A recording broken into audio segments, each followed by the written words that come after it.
What's up, guys? Welcome to Operation B, the podcast. I am your host, Jamie Thurber, and I am here to take you on a journey of deepening, of expansion, of understanding more about who you are and why you're here and how to operate in an optimal way that allows you to do what you want to do, feel how you want to feel, take care of yourself truly, and support everything that your heart desires. All right, guys, welcome back to another episode of Operation B. So today I have a woman on that has been literally life-changing to me and been a part of a lot of the journey. I looked it up this morning because my mind forgets years because what is time? And it was like the end or it was right at the very beginning of 2020, right before COVID that we met. And we've worked together in some capacity ever since. So Jessi is, I call her my coach, but she is a lot more than that. It's hard to explain sometimes. So I'm going to let Jessi with Wild Essence and also lots of other companies introduce herself a little bit and tell you kind of how she helps people. Sure. Hi, thank you for having me. I'm obviously ecstatic to spend any time with you that I get to. So thank you for letting me be here.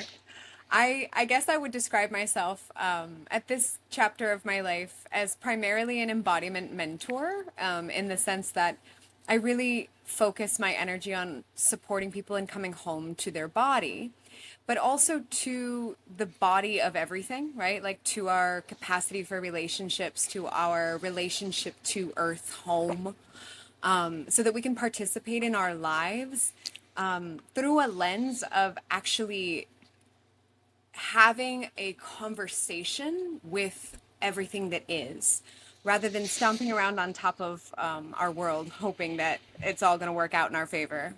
So I would say that that's the easiest way I can explain myself today.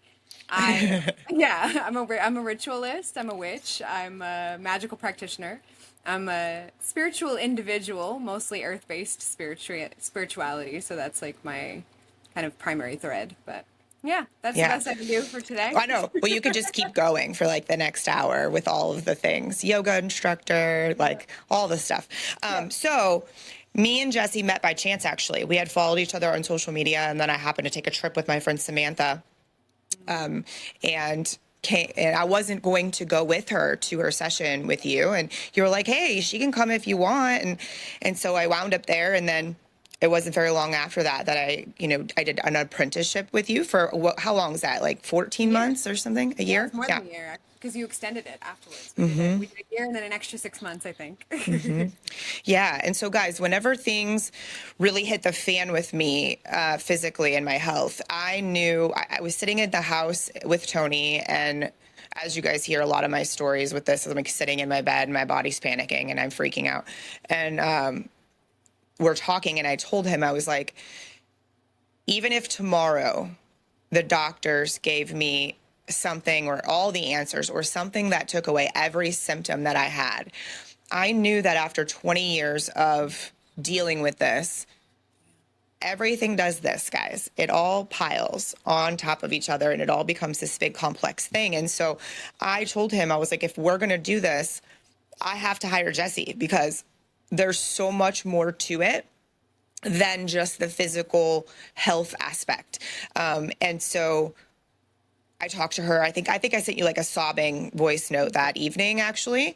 And then she's been with me holding my hand basically through the whole process, because something that I've touched on with you guys here on the show, but I was excited to talk to Jessi about, to have her explain it maybe a little bit more, is that when you're body has gone through something physically, we've discussed the mental aspect of how it completely messes with you, but then there's also a physical emotional aspect too of how it manifests and things like that, and it's the piece of the puzzle that my brain knows is there but doesn't know how to handle or didn't know how to handle. And so that's Jessi's jam. So she stepped in and helped me not completely spiral into oblivion. Oh, I love this. I love this. We're just untangling the necklaces, really, right? Like it's very much just the body holds so much memory, and the way that the organism processes and the conversation that it's having with its life doesn't always fit the mental constructs that we'd like it to, right? We're like, come on, body, do the things that I want you to be doing right now. And the body's like, I'm terrified. I need food. There's Right? other things happening here. So it's learning how to listen. We've spent so much time learning how to really listen and come home to that conversation, which has been really profound for me. Yeah, it's been great. I'll never forget. So you guys know Bonnie, my dog, who's like my soulmate creature, passed away very abruptly, very unexpectedly, in like a terrible fashion. And when that happened, it was kind of around the same time that my body was really peaking in its worst. And what was funny was I swore that I could not ground or feel grounded anymore because I didn't have Bonnie. And it made me question everything about myself. It made me think, oh my gosh, was I ever actually able to ground in the first place? Like maybe it was just her, because she'd feel me upset wherever she was in the world or in our house, she'd come running. It was a distressing feeling, right? To think, oh my gosh, well, this creature is no longer present with me, and now I can't feel and calm myself down. I don't know what to do. And so it was one of our first sessions together that Jessi was like, but okay, let's talk about this. And we're like talking about grounding and talking about how that feels. And she was like, I don't even know how you presented it, but something about like, how do your legs feel? Yeah. And I was just like, I don't feel my legs. Like, I don't know. I don't know how to answer this question. Exactly. Like they're not there. I don't know. And I'm like, well, no wonder I can't ground, because I genuinely was so disconnected. Can you explain to people a little bit more about when this, I know that you see this in a lot of different ways, and it really ties into somatics, but the way you speak about somatics is wildly different than I believe the masses do, and the way you describe it makes way more sense. So I could do the best I can, yeah. I mean, so somatics is the body and of the body and what is occurring in the organism, right? So that the actual word soma just means body. So it's interesting how we glamorize and create lots of additional meanings, but it just means body. And it's the relationship that the body's having to its environment at any given time. And our choice to enter into the awareness of what that conversation looks like, right? So we're deciding to notice whether or not the body is having a conversation with the external world. So in that case, your legs, noticing that your legs were having a conversation with the external world is one area of awareness. Like my feet are touching what, right? This thing outside of me. Before we can go to that inside, like what does it feel like inside my hip sockets? That's an internal awareness. So it's extro and interoception. So we have this like foot is touching earth is one kind of point of awareness. What does it feel like to have a bone insert into a socket? That's an inside awareness. And then any other internal sensations that we have, that's just the sensory awareness aspect of this. Mm-hmm. And within the sensory information is often entanglements of emotional information and memory. So the experience of working in soma or tending to soma, which I really feel like it's a lot more like garden tending than it is anything else. It's very much just like taking care of the root systems, making sure that they can orient to their surroundings, and then making sure that the internal nourishment and capacity for nourishment, which is not just what you're putting in your body in terms of food, it's what you're consuming in every way, right? It's the way you're breathing. It's, are you sensing gravity? It's, what do your relationships feel like? All of that is determining how your body is orienting to whether or not there is threat, danger, or safety present, right? Your body is assessing based on all of the stimulus that you're exposed to all the time, 24/7. So your body's going, are we okay? All the time. And I mean, look at the world. Yeah. What do you think the body's, that's the stimulus we're receiving. So of course it's like, even on the best day, it's like, are you, so we have to really work for that, right? We have to really work to get that feedback system to receive. Yeah. That's huge. It's huge. So the gravity piece, while you were talking, I'm thinking, I can feel gravity. Where can I feel it? Because that was huge. And that was one of the first things I was able to do. because everything, when you have such an overwhelming situation going on, guys, it's enough to make you feel insane for a lot of reasons. And one of them is you're like, you don't understand what's going on in your own body. So what do? We fly out. And I remember even being in, because you guys know I've gone down all the spiritual pathways before, is people telling me, oh, it's just because you're this way, like this is about your soul, or you're this, whatever. And so I used to think that was just normal. But what I realized was my anxiety, my avoidance, my ability to get shit done, Operation Do, right, was all a result of me disassociating.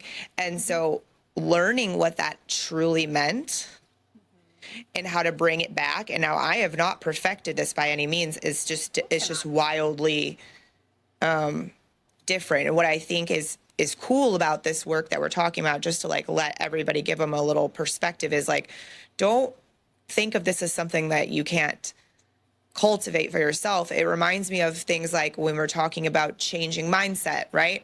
And we're rewriting storylines in our mind. It's very, very similar, guys. That's what I've experienced, is that if you can relate to anything regarding that, then you can give yourself that same pathway, to start to learn how to listen to your body and find gravity and not float outside of yourself every time, right? Yeah, I mean, everything that the way we learn is habitual, right? So whatever we repeat on purpose, the body starts to have a relationship with, right? So if we are intentionally going, I'm going to sense for down, I'm going to sense for, because what happens when we do work with gravity stuff, when we do work with the extroception of like, I'm in this room and there are lights and that's behind me and here I am right now, you're presencing, which is really oftentimes one of the primary teachings that comes from pretty much every lineage of thought that is at all beneficial to the human body, is like, be here now. Way harder than it sounds, right? Like, it's mentally, most of the time our thoughts are before and after and not now. And so to actually presence requires us to have that habit of going, how do I know I'm present, right? Like, how do I know I'm here?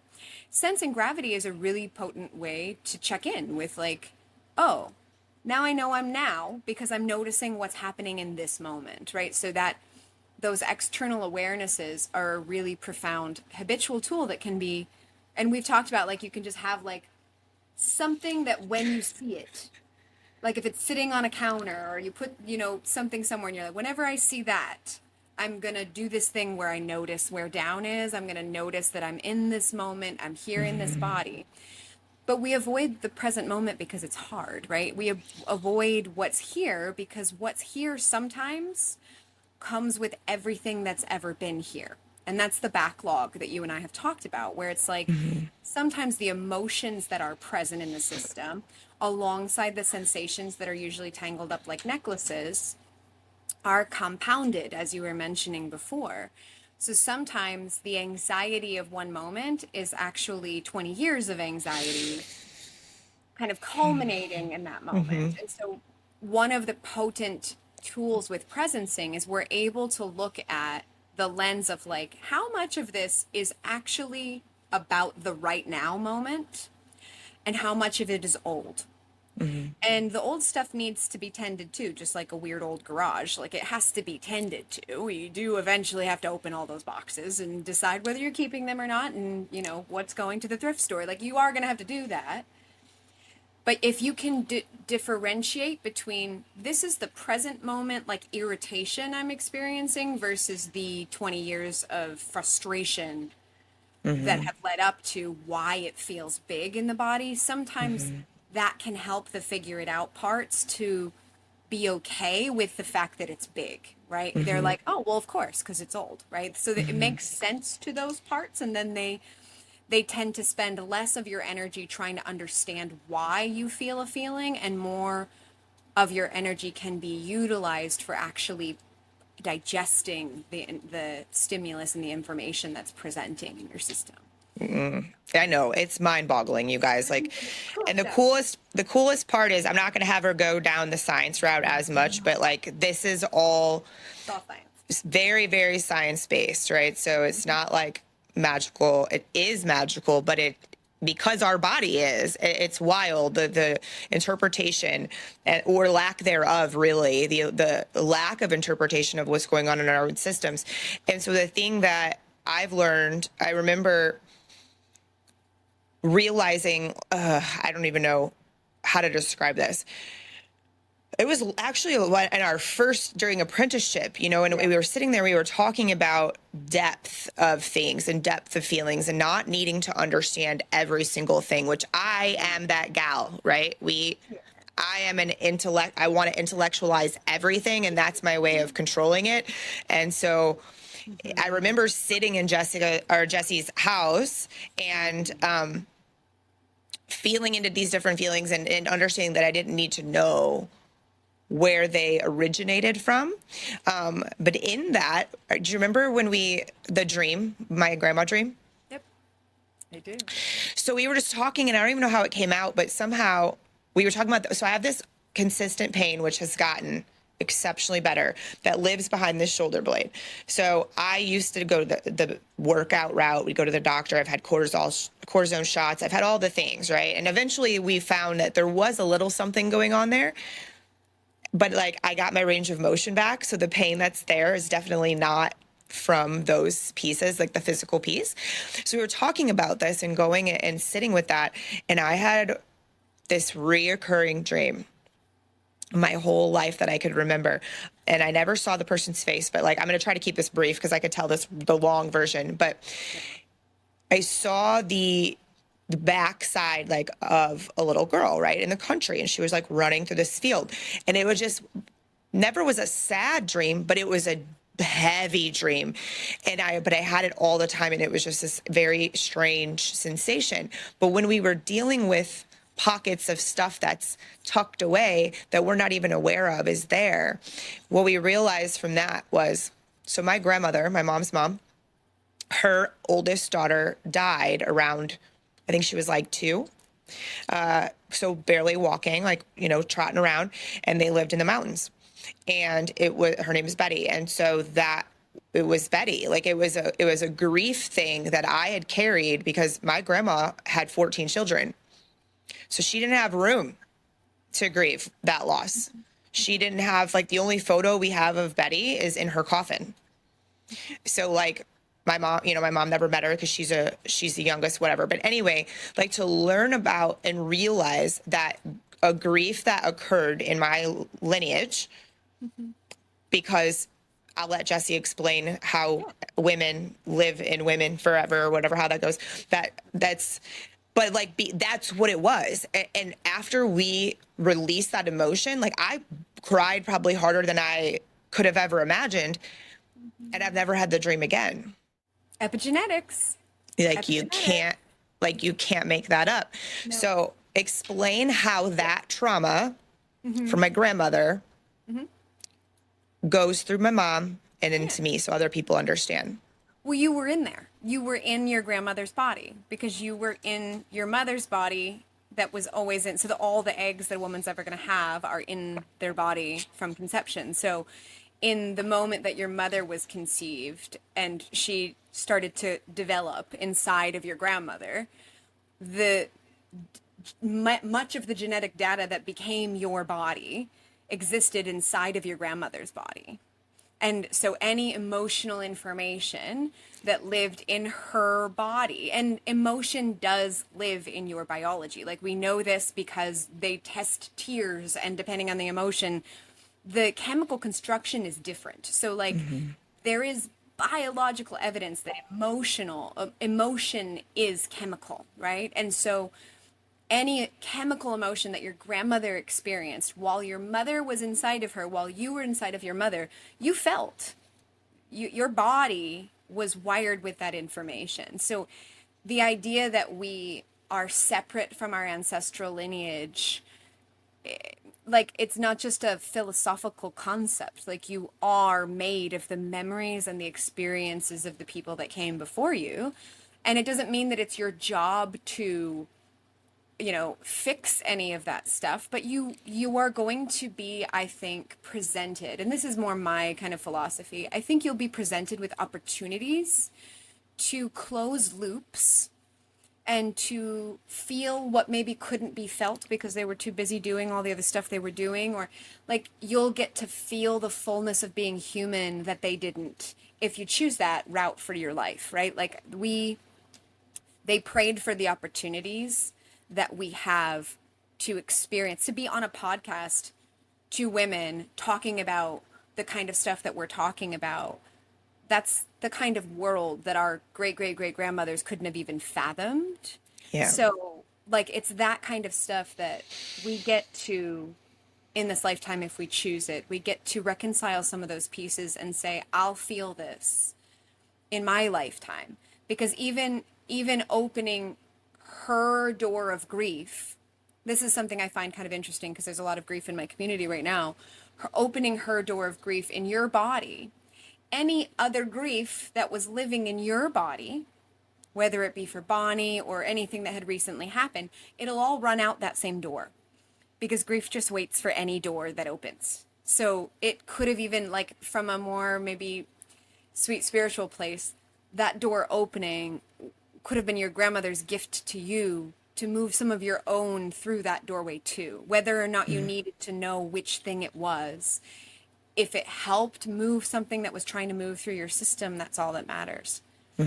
Your body was trying to digest something. Mine, hers, ours. Does Right. it really matter? If it's here, it's yours to tend. Yeah, no joke, right? I know with thinking about it that way helped find the thing for me has been the words that you say to me a lot, and that's okay. And that's okay. Right. And we talk about all these things that live in our minds, all these things that happen in our bodies that we think we have to figure out and we have to give a name to, and we have to, whatever. and it was such a gift, and it still is a consistent gift for me to say things to myself like, I feel X frustration, like current frustration is this kitchen project. I feel we have a big kitchen project going on here, guys, at the studio. Like, I feel X frustration about this thing. So 2 giant lessons that Jessi has helped give me are, I'm allowed to feel frustrated. That doesn't make me bad. That doesn't make the situation bad. That doesn't mean that I hate it. That doesn't mean that I don't want it to happen. Frustration is just an emotion that I'm allowed to have. Number 1. Number 2, I'm allowed to say that and not have to explain it, not have to fix it or whatever it is. And that phrasing, and that's okay, comes when you're letting yourself express your emotions. And so, girl who did not express her emotions for very, very many years, and that started years before this stage of our work, was me being able to have feelings. I remember being at your house the very first time we ever met, and I was like, and I feel, and you were like, is this where you feel, Jamie? Or is this where you think? And I was like, oh yeah, no, you feel down here in your heart, not your brain. So just these physical disconnections that I had created to be safe and be able to function. And even then we didn't know what we know now in our journey. We didn't realize why the depth of the reasons why just yet, because it is a cultivation piece. That's why what I do love too is that it's a consistent journey. It's not, there's no destination point. Can you explain what you mean when you say how the goal is to learn how to titrate? Sure. Yeah. Because the reality is you're going to continue to be presented with stimulus that is intense. Like you're not going to be bubble boying yourself from hard things. And so titration it's another scientific term that's utilized in a lot of polyvagal theory conversations. It's basically like, can I digest a little bit at a time, right? So if the instance comes in which there is a lot of sensation, a lot of emotion, our work, similarly to you saying, and that's okay, is to parent our system with as much care and compassion as possible. And we have been socialized to treat our bodies like machines. And when machines don't work, we kick them and we poke them and we like plug them out and plug them back in really aggressively and we swear at them. And this is kind of what we've been doing to bodies. And it's like, well, organisms don't respond like machines. So adding more pressure, more stress, more intensity to an already kind of overstimulated organism tends to be counterproductive. It doesn't work. So titration is like, how much can you digest in this moment? Like, how much are you willing to feel that right now? And then letting that be enough and letting that be okay is how your system starts to trust you, that you're not going to just blow the roof off anytime that there is some kind of stimulus. And blow the roof off can sometimes be like, you know, explosive catharsis, which sounds great in theory and might give you a tiny bit of euphoria for the moment because you just have like a lot of extra oxygen because you've been hyperventilating or whatever it is, right? Like, there might be a tiny bit of like, oh, I'm relieved, but then there's this weird crash thing that happens or like a contraction on the other side of big cathartic experiences. And it's because oftentimes, in many instances, at least what I've seen, the really big intense catharsis actually creates new micro traumas in the system because the body's like, ah! Because the reality is trauma is anything that is too much, too fast, or too soon. If the body can't and we make it do it anyways, or it has to anyways, that is something that needs to be digested, right? It ends up becoming a weird little pocket, and it doesn't even need to be an identified pocket. There's just a weird little pocket that needs digestion, right? Like, you don't even need to say it's this from this day. There's just stuff there that we need to go through, right? Like, we need to process. But the digestion of any kind of residual sensation or emotion can be titrated through the way we converse with the sensation. So it's similar to like, I am noticing there is a something. How much of that something can I be with right now, presently? Like, so that I can still feel my legs, I can still feel down, I can still orient to my space, I still feel like I can breathe. As soon as I kind of move outside that window of what feels like it's okay, it starts to be a bit of intensity. Now, this needs to be understood in order to complete and reconcile something. There is often this entering back into what you might call arousal. Arousal is like, whoa, again, right? So if the system has had a very intense thing, and then it turned off all the lights, even if you turn the lights back on slowly, eventually the lights will be back on and you will see what's there. So there is this kind of going back up the roller coaster. I'm actually drawing the polyvagal theory line. There is this kind of going back into arousal, but that arousal has a completion where you return to feeling safety. So you're basically walking through the door again with your eyes open, with your inner parent leading and going, and we're okay, so that there gets to be a completion that feels like it's over, which is one of the biggest issues in our society right now, is that a long time ago, if there was a lion, he'd either ate you or you got away or you killed it. Like, one of those things happened and it was done, right? Like, there was an ending to that intensity. It might have been a really hard ending, a really sad ending, but it had an ending. Many of our stressors don't have completions. They're ongoing, they're chronic, and they're under the radar, so much so that we're not even noticing that the system still thinks it's running away for sometimes decades. So that's easy. I think the easiest way I can explain the titration is just coming in contact with what you've got going on a little at a time, so that it doesn't overwhelm you all over again and scare your system back into sleeping mode. Right. Or like full-blown disassociation because you tried to, Like, example, because of what my system has been through and the work that we're doing, this super duper popular cold plunging situation is a terrible plan for me Terrible plan. Like my body is just starting to trust me. Like to put it in places to shock the hell out of it. Not a good idea right now. And then, but what's happening is, and I feel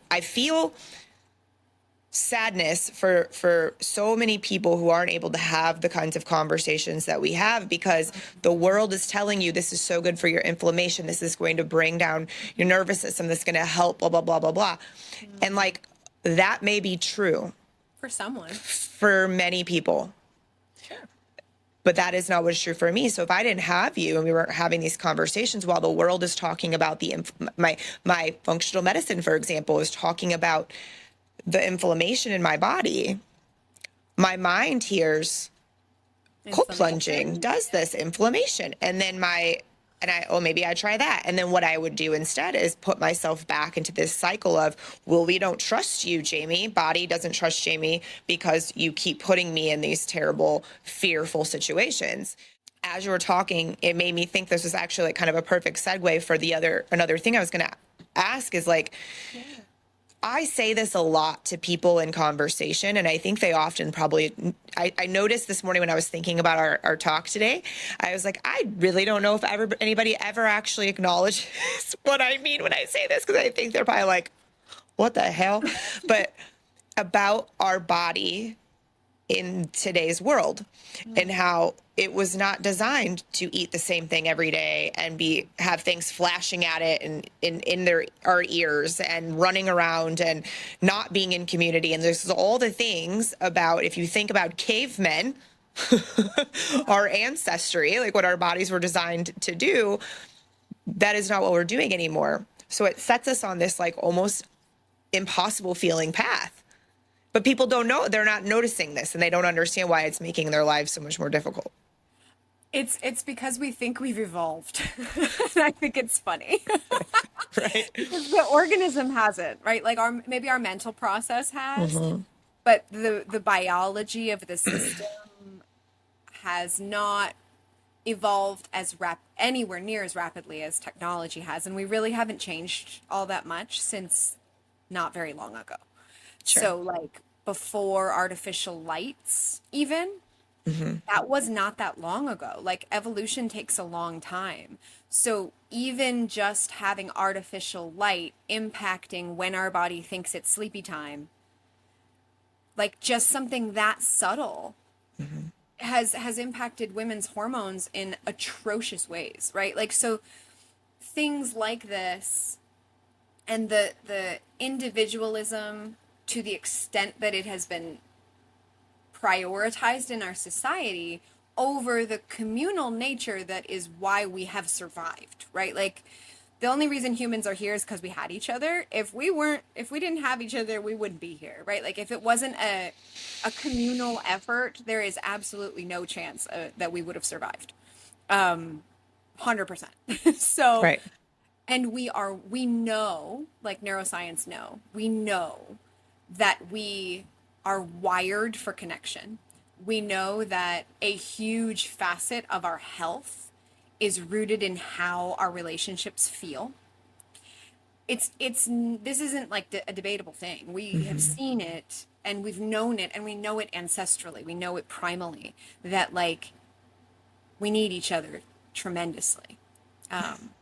And I think that's one of the biggest deprivations. Like I think we could deal with all of our blue lights and our weird wires in the sky and in the ocean. I think we could find, like, I don't know that that's something that we can change, but I do think that we can change the way we are with each other and the way we participate in our relationships, and the impact that has on our biology it's beyond miraculous. Like what I have watched happen in groups of people when they come together and they're just sitting near each other, having feelings near each other. It's like, this is clearly how we are designed, right? We are designed to like grieve collectively. We're designed to support each other in hard moments, in not the way we think, not the like, I'm going to impose some unsolicited advice on your moment because I know stuff and it's going to make me feel good about myself to do so. Like, that's not what we're talking about. We're talking about like, I'm here next to you while you feel that really hard thing that I can't infiltrate, but I can sit with you while you feel it. Like that kind of stuff is so, there's such a starvation for that. And I think we really ache for it more than we realize. And yeah, so what you're speaking to is just that we haven't evolved as far past our cave people time biologically.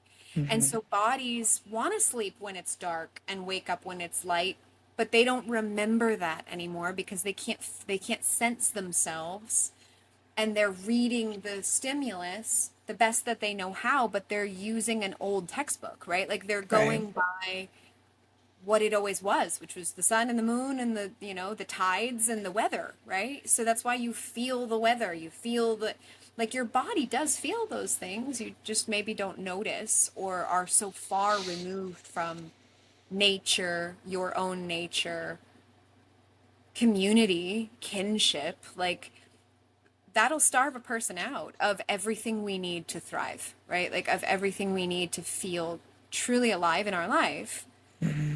Take away, you know, our relationship to nature, our awareness, and again, relationship to where our food comes from and our experience of preparing it and our experiencing of receiving it with our families. Like that, all of that changes how you digest, it changes how you sleep, so that all changes your hormones, and then that changes, you know. And we can blame all of the chemicals in the everything, but the reality is our processors, they can handle, this is an interesting thing that they're learning now, they can handle detoxifying those things when we have tended to the emotional backlogs.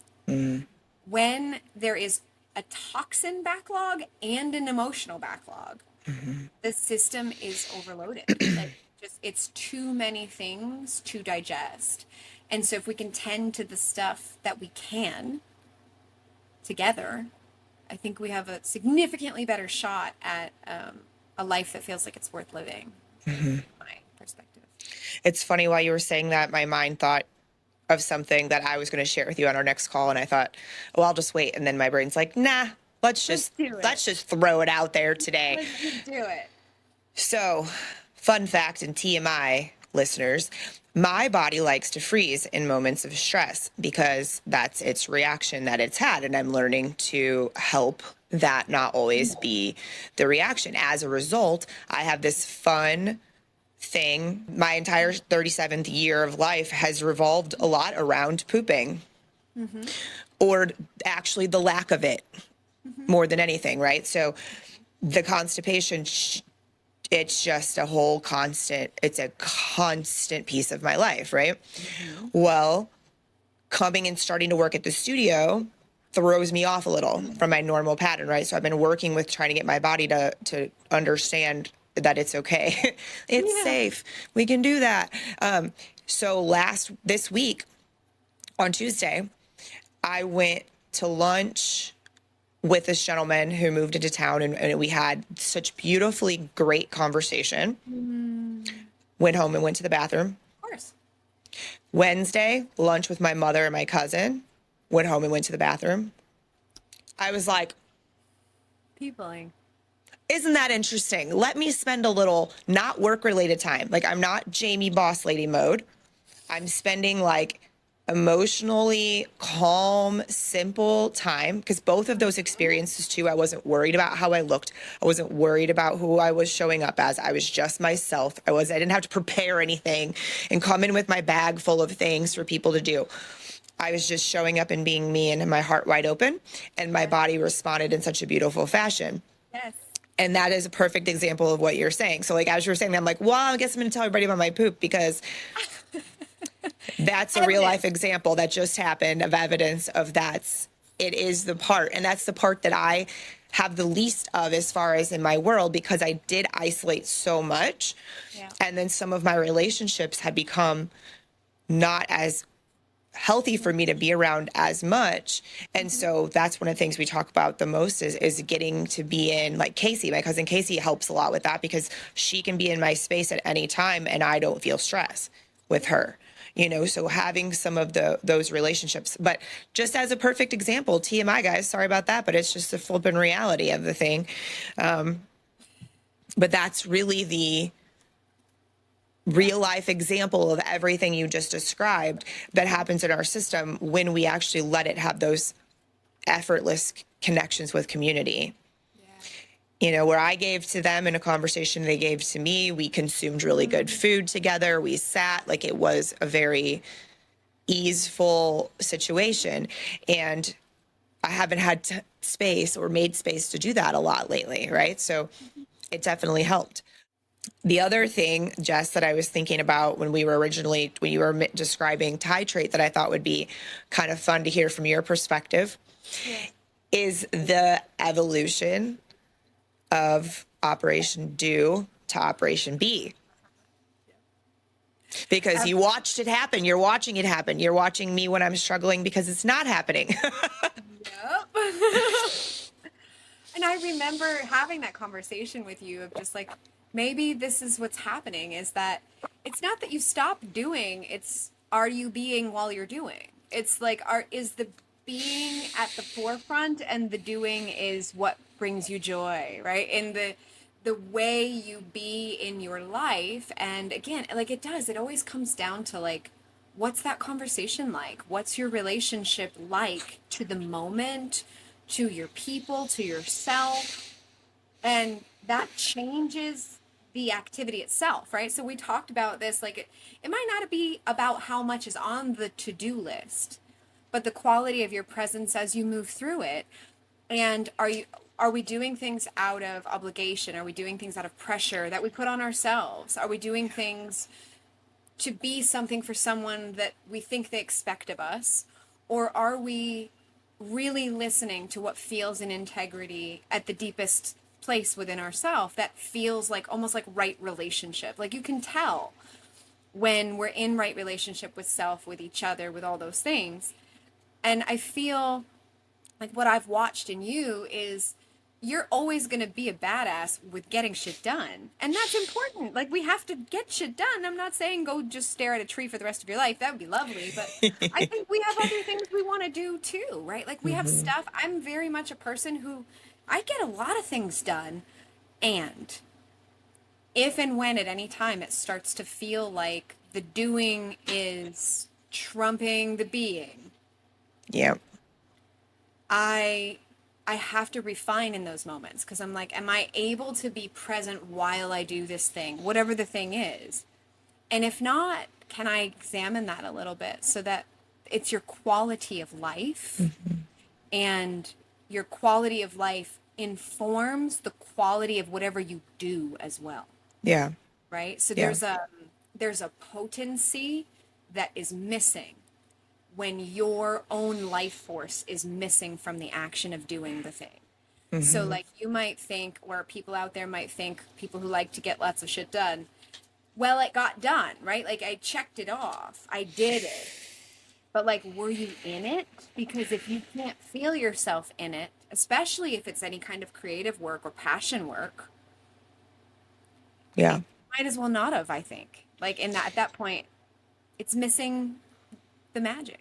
What it turns into the anxieties and the stressors and the self-deprecating thoughts and the lack of confidence comes from those things. Like I think about when I am truly in my body, sitting in a room, having a conversation. I've had to have a lot of really, really hard conversations with people over the last 4 months of my life in this new business role, right? A lot of really hard things.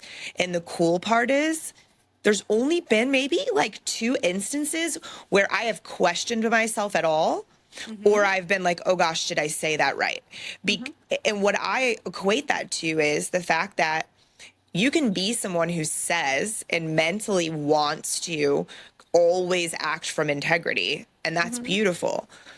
But if you're not feeling it while you're doing it, then I know that that's always been a value for me. But then when I would go and do do it and I was not there in the room, I would question and I would feel guilty. And did they hear me wrong? Did they not like me anymore? Da, da, da, da, da, like all the things. And now it's like, I feel so strongly about the fact that what I'm doing is from a place of honesty and care and like isness. Like this is the what it is. And it's not emotional and it's not, but it's being presented from a place of caring. But I'm so in the room that I don't go over it 1,000 times in my head to wonder if I did the right thing or said the right thing. And that's a huge difference. I think that people don't understand how they get to, maybe, you know, and I didn't understand how to get to it until I was doing it. Does that make sense? Absolutely. You're cultivating self-trust, right? Like you're cultivating, again, self-trust, self-relationship, and the ability to take responsibility for how you show up and then let everyone else take responsibility for themselves. Yeah. And that's, I think that differentiation and that discernment that you've cultivated too, where it's like, I'm responsible for what I add to the conversation. I'm responsible for the care with which I deliver it. I'm responsible for the texture of my presence when I bring anything into any room. I'm not responsible for what feelings it stirs up in someone else or whether or not they have the capacity to bring those feelings forward, any of those things, right? Like we can only contribute the best that we can to a collective space, right? And sovereignty within a collective is a huge value for me, where it's like, I'm responsible for this. I'm accountable for this. And I'm always going to be doing my best. And I want to always feel like people can communicate with me if they need to about anything that I'm doing, right? It's not like I'm not open to having the conversations, but I'm also, there's a discernment of where that line of responsibility falls in relationship of like, especially you and I, because we have that kind of recovering aspects of people pleasing that we have experienced in our lives, where it's like, let me manage your feelings before you have them, right? It's something that we have learned to be very hyper aware of at a very young age, of like, let's just make sure that this room feels how I need it to, even though I'm wildly uncomfortable, right? Like there's almost like there's no way of really truly setting the temperature in the room without sacrificing yourself, right? So it's like allowing people to be whatever temperature they are, and knowing that you're being truthful to yourself and you're knowing that you're bringing your heart. And I think that also comes with, I think, the emotional maturity to go, I can acknowledge that this much frustration is about this situation and this much frustration is about the last 20 years of my life. Right? Like, to be able to do that, that's how you know how much frustration is for this moment and how much is older. And I think that if we have the ability to take responsibility for that, I think that changes the trajectory of how our relationships feel. And I've watched that self-trust build in you, where you're like, no, I felt good about that. I felt good about the way that I said that needed to be said. Whereas prior, it might have sat in the stew for a long time, right? It might have been this thing where it was like, I'm not sure if this is worth the drama or worth the PR situation, right? Like, but sometimes it's like your heart, your honesty, your health is always worth bringing what's true in your system, especially if it's affecting you physically. Like if you're noticing that something is happening and I need to name the thing that is happening, because if I can't, then these aren't the people that I want to spend my life with. There's going to be a lot of people that live in my neighborhood. I don't need to go over their house for dinner. But the people that I choose to go over their house for dinner, I should be able to say whatever I need to say with those people. And if I can't, then I need to change whose house I'm going to. Yeah, absolutely. Absolutely.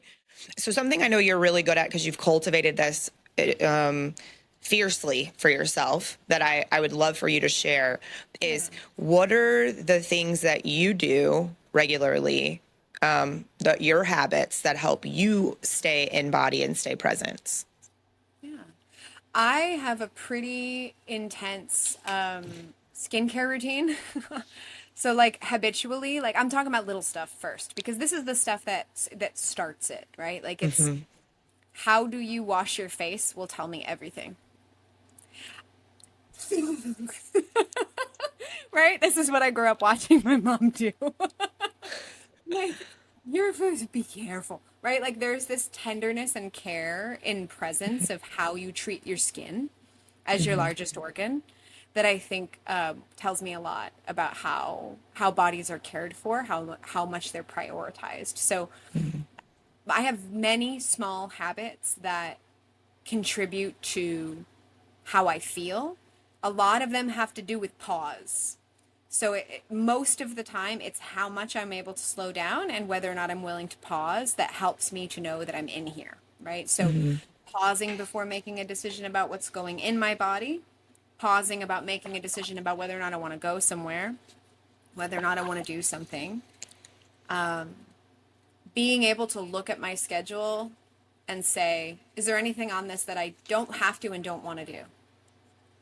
Right? Is there anything that I'm committing to that feels like it's too much? And then being okay with removing those things, because these are the things that will create a disharmony in my system, because I will have felt one thing and be doing something else. And that out of integrity experience in the system is where the trust is broken. It's like, you weren't there for me. The body will speak like, hey, you're not hearing me, right? I think the willingness and flexibility to change my mind is one of the biggest gifts I give myself, like at any moment, because it's not, will I uphold my commitments to the best of my ability? Yes. And if and when there's a moment that I need to change my mind because it's in everyone's best interest that I do so, then I have to give myself that capacity. And so I've gotten really good at that. That's something that I feel like I've improved on tremendously. And I wiggle and make a lot of sounds pretty much all day long. I mean, my it's no longer a let's go on my mat for an hour. It's like my whole day is just kind of like whenever it's there, and it moves, right? So I give my body the freedom to express. I let myself fidget if I need to, even if it's random and inappropriate and I want to reach for my toes in a given, that's what my body wants to do. So you guys can deal with the fact that my head's down here. I can still hear you. It's fine, right? Like things like that, where in certain situations, it's like, no, you sit this way and you're facing this way, especially, in formal, I don't think I do well in a boardroom in general, but like, you're supposed to sit like this. You're supposed to conduct yourself. I don't do that at all, right? Like if I want to cross my legs in a chair, I'm going to, like this way. If I want to stand up and walk around or wiggle, I'm going to, even if people around me are like, this is strange. Because I think what's strange is asking bodies to behave like machines when they are only experiencing the world as organisms. Like every other animal just does what it does. We think we need to be positioned in a certain way, and then we end up in a ton of pain because a body that loses motion rapidly deteriorates.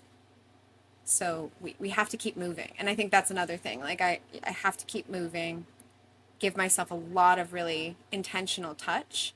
And I've noticed, this is a big thing I've noticed with bodies in teaching and leading movement spaces, how quickly it's like, this hurts, let's stick something in it immediately, right? Like you notice and you barely got the words out and you've got your fingers in the problem. First of all, we're identifying it as a problem rather than a communication. And second of all, we are immediately deciding that we know exactly how to fix the problem and it's with force. Without ever being willing to observe it for a moment. Like, what if all it wanted was a little bit of breath and sound or a change in your position? What if it didn't need to be poked? And sometimes a good poke is helpful, but give it a second. Right. Give it a second to actually communicate what it might need. So that's another thing that I feel like I do intuitively now at this point, where it's like, it feels habitual. To just check in and say what would feel like the right thing. And can you give a quick explanation just for those of us or listeners that don't understand necessarily what the sound does? for that? Like when you feel a sensation or you feel uncomfortable or something, what that sound is moving or how it works? Yeah. I mean, anybody who's super interested in this, like, if you go down the rabbit hole of the science of sound healing and vibration, I encourage you to explore that. If you're like, I want to really deeply understand the science, we know, and we know if you actually go into how certain medical tools work, there are waves of sound, like an ultrasound, like there's waves of sound that like do things to body, like that help us to be in conversation with body. But we do know that different frequencies, vibrations, and sounds support processes in our biology, right? So the body responds to different sounds differently. We know this. I don't know if you've ever seen when they like clip the things on the leaves and the leaves are like, whoa, having like a moment, right? Because living organisms are a vibrational frequency, right? There's a vibration that happens. And so sound, when you make sound, you are moving, vibrating your system in a way that supports you returning to equilibrium. Now, an additional scientific layer of this is your vagus nerve, which happens to be where sound comes, like right around where all the sounds come from, right? So where your vagus nerve is and what it's responsible for supporting your autonomic nervous system to go, oh, okay, we're safe again. And so the vibration of like everything's okay, there's so many really interesting signals that sends. One of them is when you're terrified in a very dangerous situation, the sound you make or don't make is communicating safety or unsafety to the body. So if you're screaming, your vagus nerve is like, that's terrifying, something scary is happening, right? If you're silent and you feel like you can't speak, it might be because you're hiding from danger. And so then a little bit of a hum is almost like your body going, oh, I guess it's safe to hum. If it's in your body and it wants to move and you don't allow it, you're constipating an aspect of your system, right? So there is a detoxification of everything that your body's constantly trying to do. It's trying to move new in and old out is how you stay alive, right? It's relieving toxins through all these other doorways, and sound is just another doorway of like, when you're frustrated, there's a sound, you just may not always make it. And sometimes when you let that happen, it helps that emotion move faster, which is what we've kind of witnessed in spaces. Yeah. Well, and guys, like for example, like, so Tony knows this now because he sat in session with Jessi and I. And like, so when I'm having a moment or my body is on the verge of a panic, he'll be like, do you want to hum with me? Come on, why don't you hum with me? I'm like, okay, let's hum. Because oftentimes I'm like, and he's like, let's hum. I'm like, yes, sir. And then you have the additional co-regulation. You have him there too, so that's huge. Yeah. Yeah. So it definitely works, guys. I tell people that too, around people who have anxiety attacks or panic attacks. I'm like, this and this, tapping on your bones, that was a gift you gave me. Especially when I'm flying on an airplane, I have to become very aware of my bones on an airplane, or it doesn't go well. Your bones are like, we aren't meant to fly. Right? Why are we? Right? Why are we in the sky? Yeah. Right. This is not right. We are Earth people.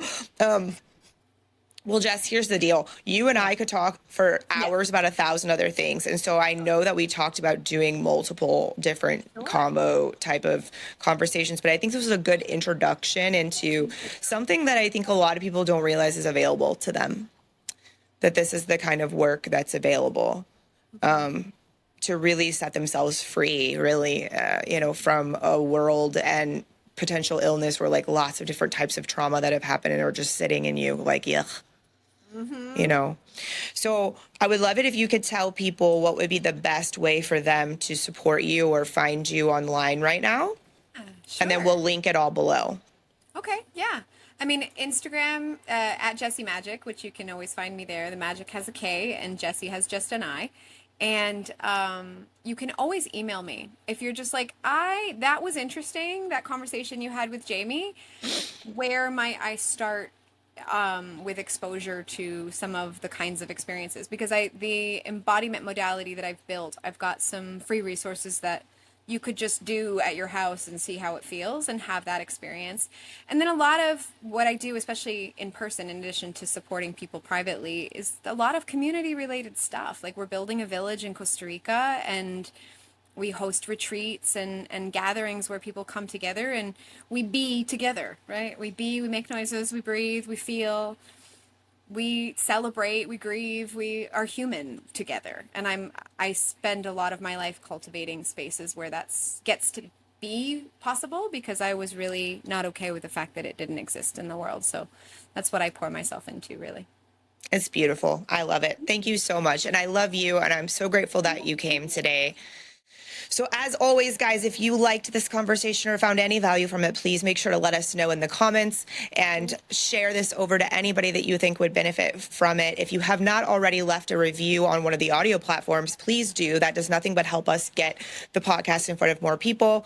And on YouTube, if you've not subscribed, make sure you do that, hit that like button, and leave us a comment. It was something you learned, or even a question, because I can ask Jessi and we can get you answers that way too, if you'd like. So thank you for being here. And until next time, guys, see ya.